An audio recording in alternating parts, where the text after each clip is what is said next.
Good morning, everyone. Let me try that one more time. Good morning, everyone. Welcome to the beautiful Ward 7. My name is Feeny Freeman, and I have the privilege and pleasure of serving as your director for the D.C. Department of Parks and Recreation. And we are so excited to have you here today for this event called the groundbreaking of the Fort Davis. A project that we are all excited about, and at this time I'd like to introduce my Ward 7 council member, Wendell Felder.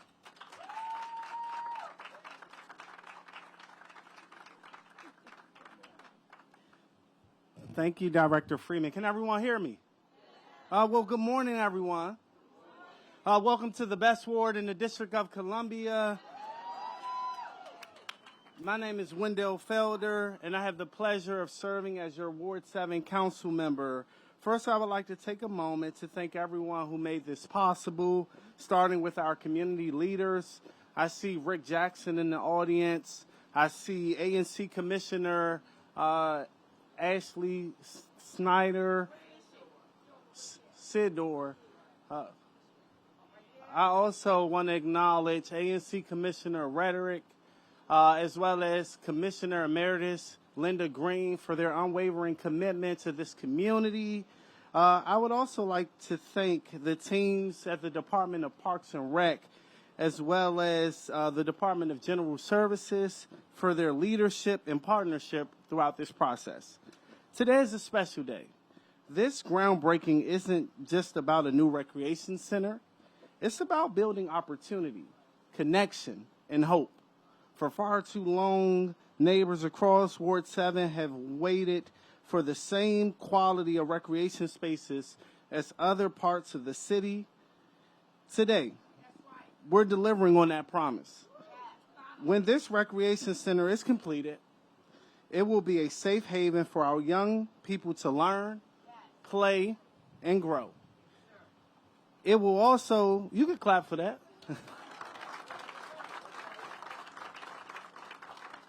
It will also be a gathering space for our seniors to stay active and connected. It will be a community hub where neighbors come together, whether it's for basketball games, after-school programs, or just to share a moment with one another. This project shows that what we can accomplish when we fight for what we deserve. It's another step in our mission to make sure every corner in Ward 7 has the resources and spaces our families need to thrive. Thank you all for standing with us. I can't wait to be here, or rather be back here, when the ribbon cutting takes place, and see this recreation center filled with energy, laughter, and dreams of our community. Let's continue to build. And with that, I have the pleasure of bringing up the Director of the Department of General Services, Delano Hunter. All right. Good morning, everyone. Again, my name is Delano Hunter, and I'm proud to serve as the Director of the D.C. Department of General Services, and I'm pleased to be here with you today. And it's my job to thank the folks that helped make today possible. None of this is possible without a team effort. And first and foremost, I want to thank members of this community. Give yourselves a hand. Many years of advocacy and emails from community stakeholders. Ms. Green, I don't think I formally met her, but I think I've been in contact with her over email for the last 10 years, so it's good to put a face with 1,000 emails. And I just met Ms. Smith. Raise your hand. A 46-year resident that communicated, let's give her a hand, not just her expectations for the construction, but also her expectations for the maintenance. So I appreciate it. And just the long-standing stakeholders. And I got to give a special shout-out to Mr. Elijah, Mr. Fagan, long-tenured DPR employee. The heart and soul of this facility and someone that I am inspired by from my time at Parks and Recreation. All right? And every team needs a leader, and our leader is Mayor Bowser. She'll be here shortly, but let's give her a hand. Let's give her some love. Because many jurisdictions are walking away from recreation investments, and the mayor is still leaning in, and she's leaning in a big way east of the river in Wards 7 and 8. I want to thank, in his absence, I want to thank former Councilmember Gray. Let's give him a hand.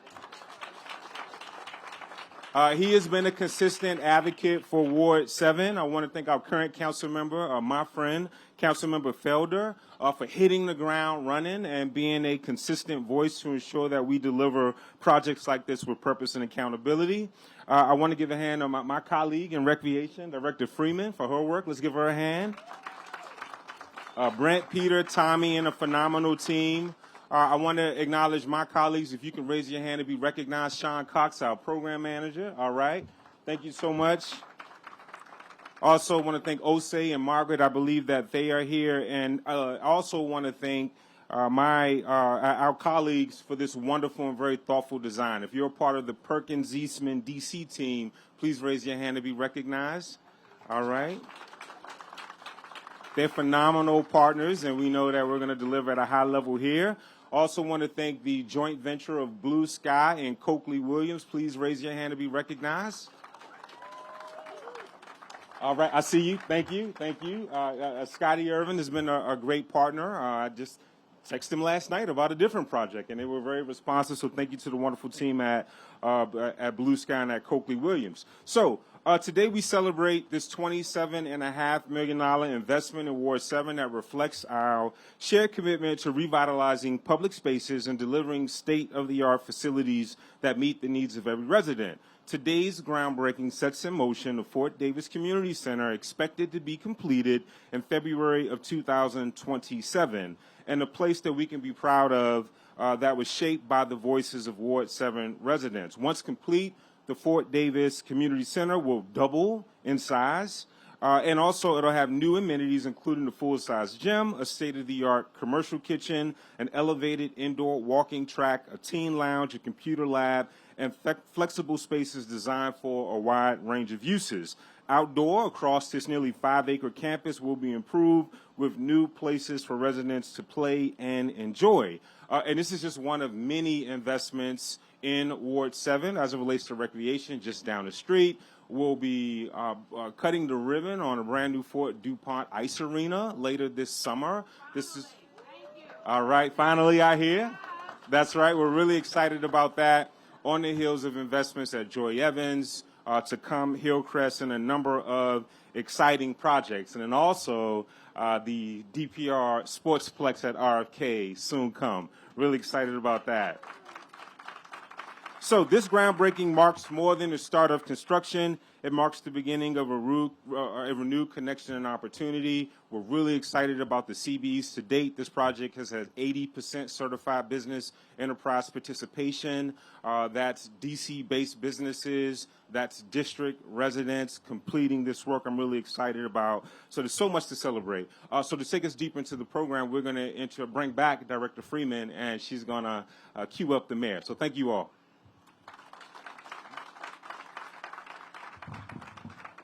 Thank you, Director Hunter, my partner in fun, as we call it. He builds it and we program it. I want to thank the DPR team, Brent Cisco, Peter Norden, Bria Wickfall, Shada Masavi, Tommy Jones, Ashley Williams, the manager of this site, Community Recreation, led by Deputy Director Marcus Coates, Regional Manager Rochelle Bradshaw, Manager Greg Pogue, Elijah, again, for his tireless work, ANC Leaders Chairperson Travis Swanson, current Commissioner Ms. Sidnor, and past Kelly Taylor.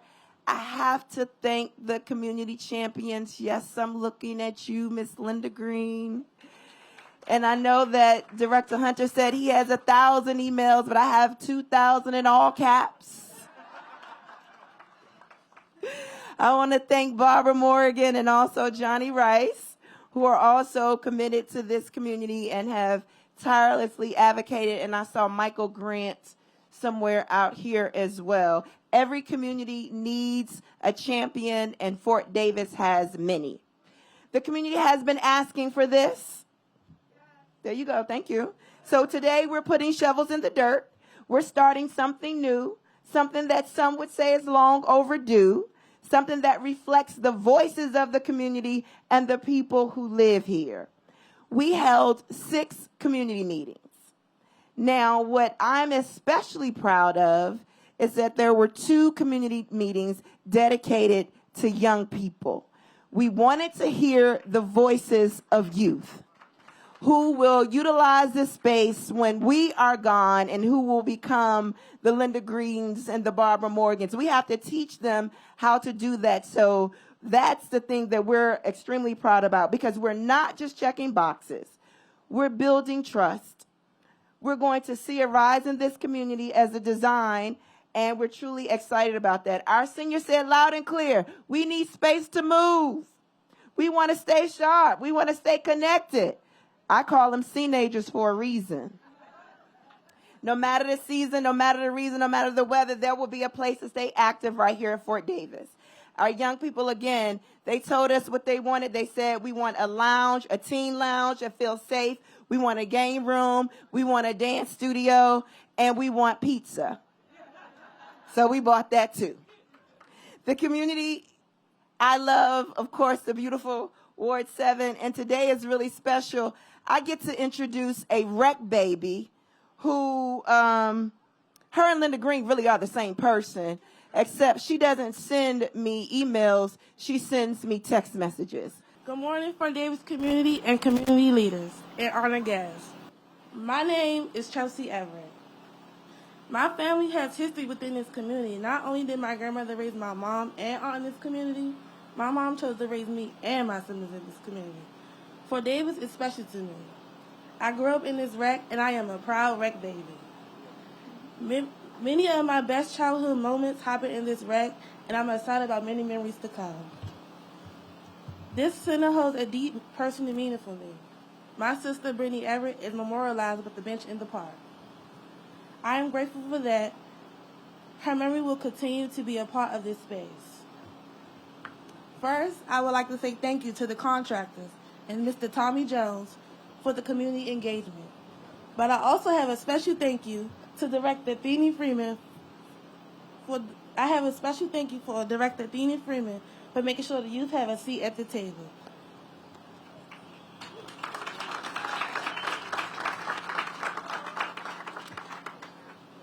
At this time, I'm honored to introduce your mayor, my mayor, Mayor Muriel Bowser.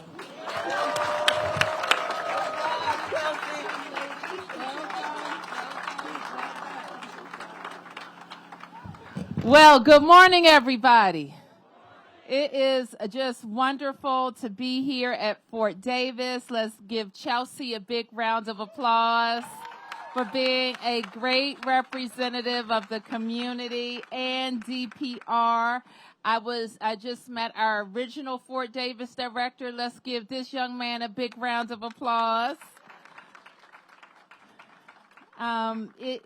Will continue to be our privilege to memorialize your sister here and to build so many memories right here for Ward 7 residents. I want to acknowledge your council member Wendell Felder. Give council member a big round of applause. I have to tell you, he's jumped in feet first, arms first, sometimes head first.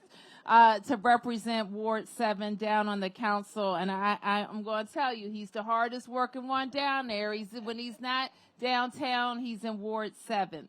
And so I want to thank our directors who you've heard from, Delano Hunter and Thiene Freeman, who are both responsible for making sure we deliver a great recreation center and that all of the programming represents the full spectrum of life here in Ward 7 and throughout the district. We were just in Ward 7 opening the Joy Evans Therapeutic Recreation Center. Who's been there?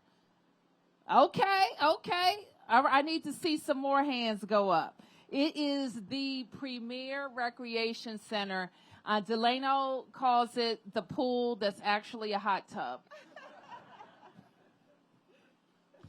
And it better be hot, or I hear about it. So we are very proud of that facility, and we want seniors and people of all ages from all over the city to know about it. It's a great pool, great not just exercise, but ability to see and meet your friends over at the pool. And so for over 2 years, I know DPR has been engaged in listening to what this recreation and community center can be. So today is an important groundbreaking. We're breaking ground on nearly 20,000 square feet. That will be, as you've already heard, twice the size of the old center with fitness, indoor basketball, elevated walk track, commercial kitchen, and more. It's going to be a great space to hang out and play, and already a beautiful spot in our city that's green and full of trees. Now we will have the indoor facility to match. In addition, this 4.6 acre park will get a refresh. So it too will include a new playground and walking path, updated tennis and basketball. This building will be resilience ready, and that is a partnership between DGS, DOE, and HCEMA. In the event of an emergency or extreme weather, which unfortunately we're experiencing more and more of, this facility will be a hub and safe place for the community. So the Joy Evans, as I mentioned, was a $38 million investment in Ward 7. And our FY26 budget that the council has and has taken one vote on so far also includes additional funds for a Hillcrest Aquatic Center, Rosedale Pool, and River Terrace Recreation Center. In addition to that, we will bring, and we're calling on the council to stop swiping the money for what will be a very unique sportsplex for DC residents at the RFK Stadium. About 3 years ago, I put down the first down payment for that sportsplex. It was $60 million. Swiped. This year, I put down $89 million. They swiped some of it already. We got to swipe it back, right, Wendell? Let's swipe it back. Because we don't want our kids to experience anything short of a world-class stadium. And what's going to happen at the Sportsplex? This is not the football stadium. This is an additional center that we will build at RFK that DPR will make fantastic. But part of the thing that we're trying to fill in our portfolio is indoor sports, competitive sports for our kids. Right now, if our kids are doing indoor track, where do they have to do it? Maryland, Virginia. If our kids are competitive cheerleaders, where do they go? Maryland. If our kids are competitive gymnastics, where do they go? Virginia. Okay? So this is a real need. This is not a nice to. This is a must-do, because that is one thing that's going to help us close the link in our youth sports continuum. Are you with me? This is not a nice-to. It's a must-do, okay, for our kids. We have an additional investment in a world-class outdoor pool that we included in the budget. Swipe. But the council has a chance to swipe it back because, again, that is another thing that is missing in our portfolio. I was so happy to hear the cheers for the ice rink that is coming. I heard that. Something that is missing, and I wanted to do it a long time ago. I got to be clear with you. Some people had a different idea, but we get right, Delano? It's going to be something.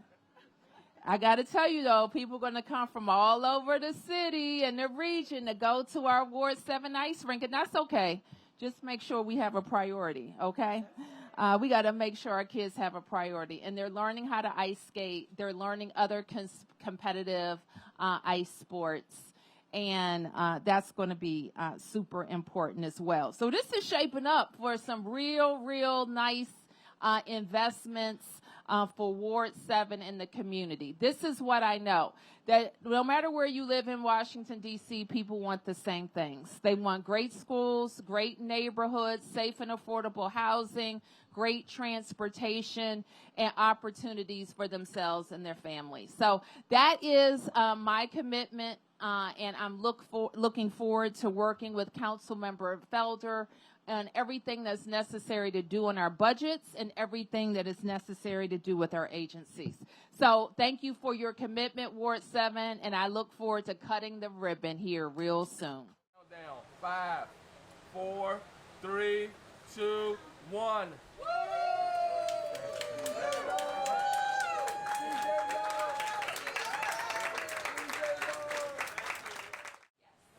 Mayor, to start on topic, obviously money is tight. Why investment in recreation as we're seeing, especially the additional investments in the 2026 budget focusing on recreation? Well, the thing about our capital commitments is they're pretty vast and all over the city.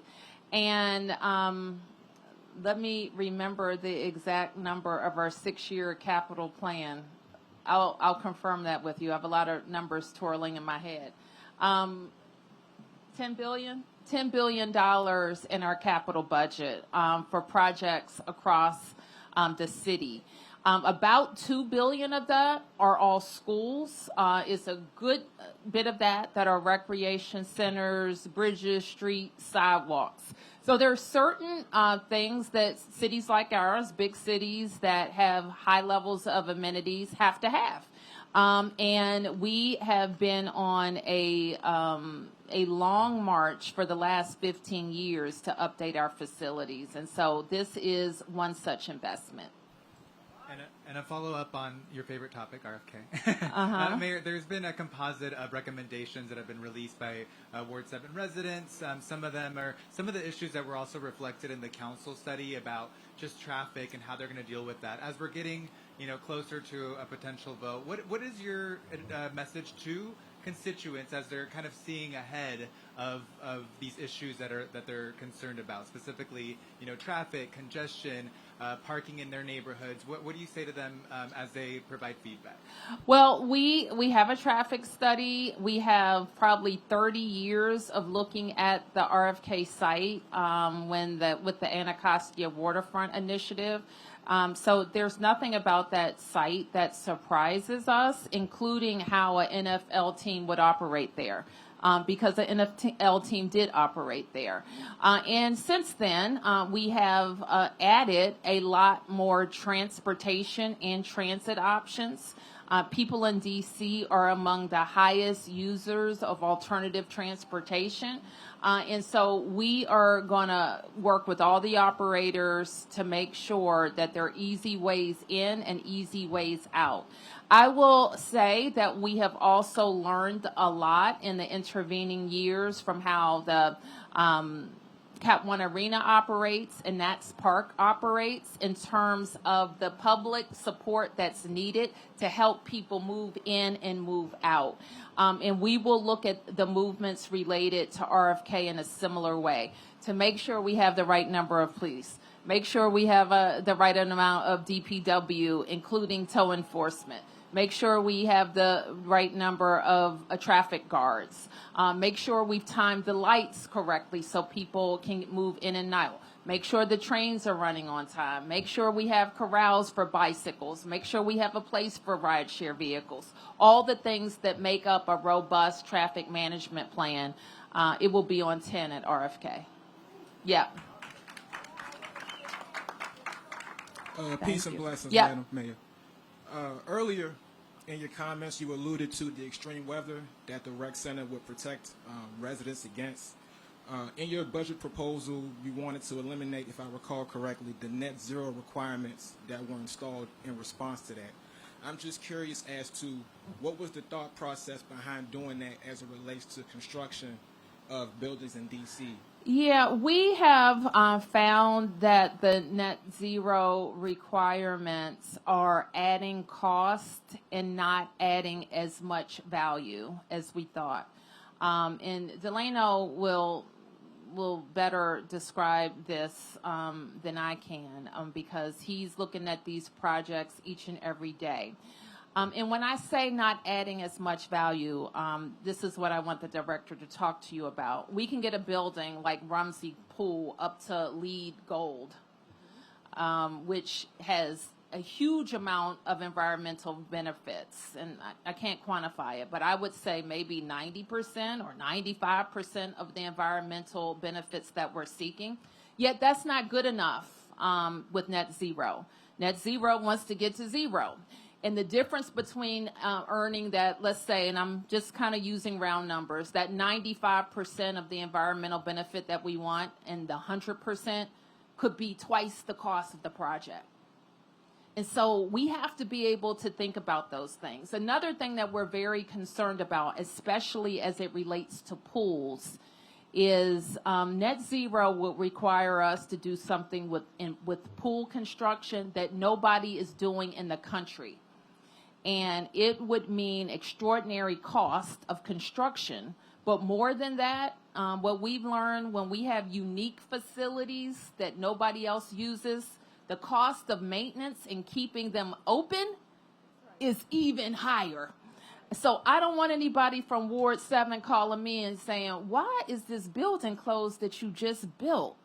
And I would have to tell them, well, we had to put in this like electric source or some other heating source that we don't have anywhere else in the city, and nobody knows how to fix it. All right? And that means that the building is closed for 10 days. That may be an extreme example, but maybe it's not.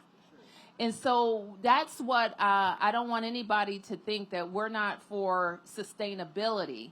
But if I can get to 95%, save 20 to 40% of the budget that I can put in another recreation center, and have ongoing operation costs that are more in line with all my other facilities, and an operational expectation that's more in line with my other facilities, that's what I choose. That's what I choose. Now, the council can choose differently, and I'll just give you another example. The part of the money I talked about being swiped from Ward 7, it went to 3 other recreation facilities because they had increased costs because of net zero requirements. So we have to add more money or maybe start over with the Ward 7 Sportsplex because of net zero requirements at 3 other recreation centers that don't get you any more play space, that don't get you any more hours, that don't get you another senior program. It just gets you a very different, possibly hard to maintain system. I just don't choose that. Yep. I have a follow-up. It's sort of tangential, if you don't mind. Under what circumstance, given the competing expenses, under what circumstance would you support a marginal tax increase or a marginal tax increase on wealth, acquired in D.C.? Just given what does that mean? What is a marginal tax increase on wealth? I'm talking about a tax on wealth. So a discussion that's been brewing in the council, now that we're talking about the budget, with things getting more expensive, under what circumstance would you support something like that, more wealth being taxed in D.C.?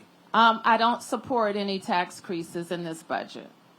And so would it be a time sometime in the future where I think we needed it? Perhaps. I don't think we need it now. I think we need to manage the creation of new programs, and we need to focus on investing in programs that generate more jobs, more D.C. residents, and more businesses that locate in D.C. Hi, Mayor Mayor Bowser. Yep.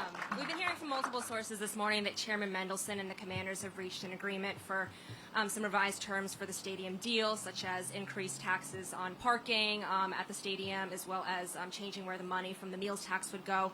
Are you in support of these changes to the deal? Do you have any comment on them? You would have to talk to the two people that you just mentioned. This is what I support, getting the deal done. Okay?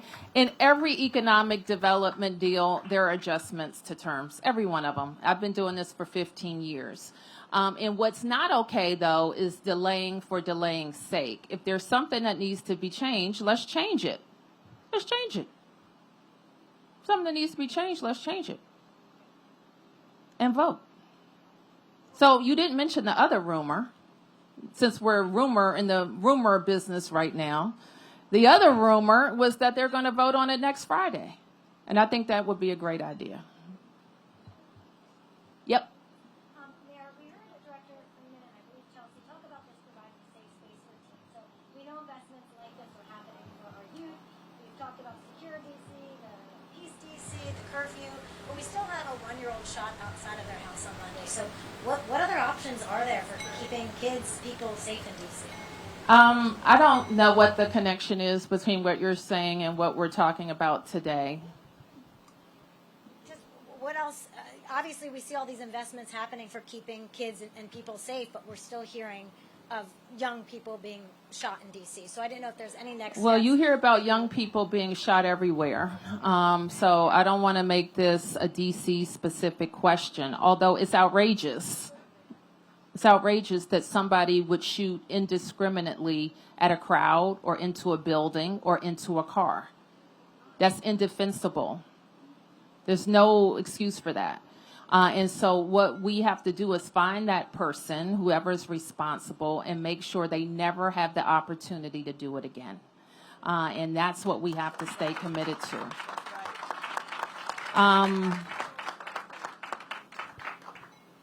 And I don't know, in this specific case, I can't talk about the suspects or age of the suspects, but we have had some young people that have used guns and have been involved in terrible crimes in this year. And we all have to recognize that no matter how old you are, if you have a gun and you're willing to use it, there has to be some accountability. And so I think that's the point that I would make there. I don't always connect a recreation center to a young person that's willing to use a gun because they've often made different choices. Some of them haven't, and might be at a recreation center, but a lot of them haven't. And they need more intense interventions. Afternoon, Mayor. Felicia Ashley, ABC 7. This may be for Mr. Delano, Ms. Feeney, or yourself as well, but you all have mentioned in the past the need for community to get involved for things like this to be possible. Can you speak on a little bit about what made this possible? I heard you all mention the community emailing you all, texting you nonstop, being a part of this project. So what was key in making this happen as it relates to the community? You want to talk about that? Or Delano? Either. I'll speak to it. I think there are a combination. I think first and foremost, we have a mayor that believes in recreation. It's not by happenstance that D.C. has been ranked for having the #1 park system for a number of years. That's because of consistent investment. I would say secondarily, the DPR team completed a master plan for parks and recreation facilities that mapped out some of our gaps. So again, it's by intention. We know we needed an ice arena, a new ice arena. We know we needed more therapeutic recreation options, and we know that we needed a larger facility here. So I would say those are the two driving forces behind it. And then, of course, it doesn't hurt when you have such passionate advocates that are, hey, top of mind, don't forget about us, don't forget about us. This is what our expectations are. So I think the combination of those things are what you see that's coming into fruition today. All right. Thank you, everybody. We'll see you out there. Thank you.